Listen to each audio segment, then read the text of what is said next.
It's funny, actually. I was just watching a lecture last night about the neurological constituents of consciousness, and it's profoundly difficult, in neurology.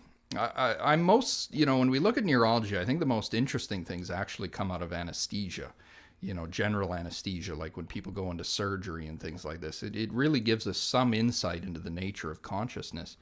But based on what I've studied and also what I've experienced, I would say I'm a firm dualist in the sense that, the brain is really, in my view at least, little more than a tool of the mind itself. Mind is something completely other. That's a very Buddhist idea as well. Oh, unpack that a little bit. I don't know nothing about that. So in philosophy, the philosophy of reality, there's really been always two ways of looking at the world, what they call monism and dualism.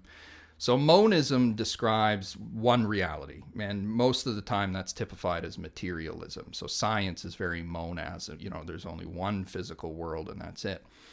Biblical thinking also tends to have a great accent on monism. That was actually where it largely seemed to emerge from, oddly enough.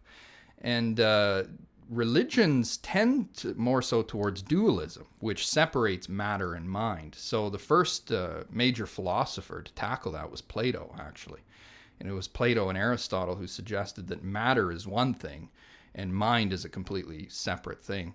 And that was where the Catholic Church picked it up. They integrated it into the notion of an immortal soul and things of this kind. The Eastern religions, Buddhism and Hinduism, they even go one step further by arguing that there's no matter at all, that really mind is the only thing that truly exists. So is that what Maya is? The illusion? Yeah.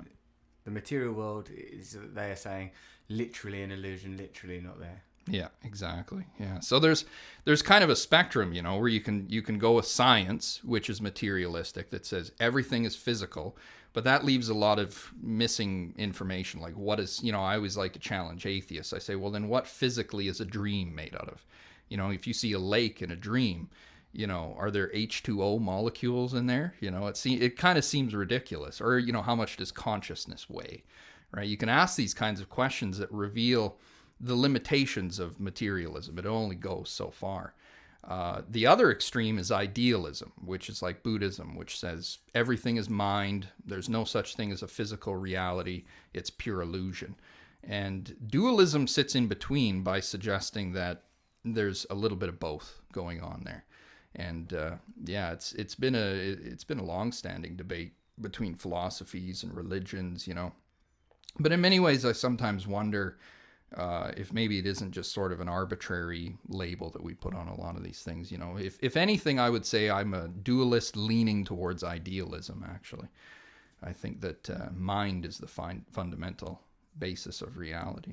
Certainly as individuals, our reality is fundamentally taking place in our own consciousness, and I can think of medical or at least anatomical ways that's evident, just the way that the optical function operates in creating, in breaking down photons into image, inverting that image in consciousness, just stuff that I'm literally not at all an expert in, that I have a fleeting understanding of.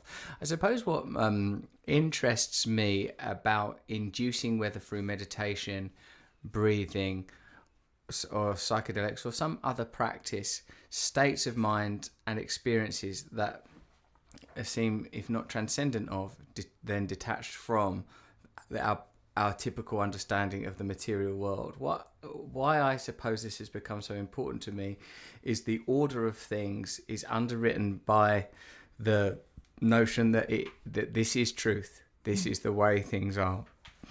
And to bring about a new order, to change the way that the world is run, or my world is run, or your world is run, or the world at large, if there could never be such a thing, it seems to me a requirement that we introduced new data and new understanding. Yeah. And I feel that we are experiencing the limitations of our current models, whether that's democracy, capitalism. I couldn't agree. Materialism.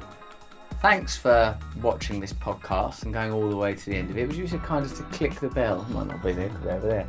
And subscribing so that we can infiltrate your serenity and peace of mind with jangling bells and buzzes.